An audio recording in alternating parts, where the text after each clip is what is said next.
G click YouTube channel பார்வையாளர்களுக்கு எனது வணக்கம். இன்று ஐயன் திருவள்ளுவர் அவர்கள் உழவு பற்றி 1037வது குறளிலே மிகவும் அருமையாக உழவின் முக்கியத்துவத்தை பற்றி கூறியுள்ளார். தொடிப்புழுதி கக்சா உனக்கின் பிடித்தருவும் வேண்டாது சாலப்படும்.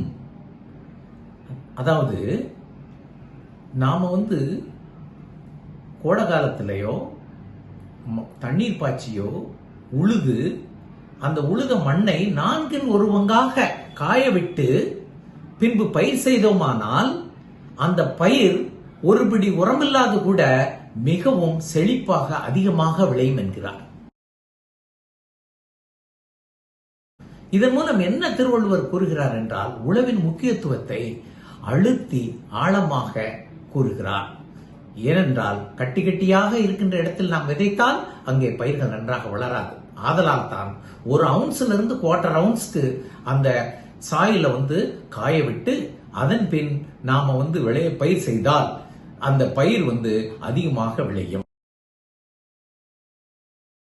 அதாவது if we plow the land and dry from 1 ounce to 1/4, then we raise crops, we will get a very good yield even without a little bit of adding manure.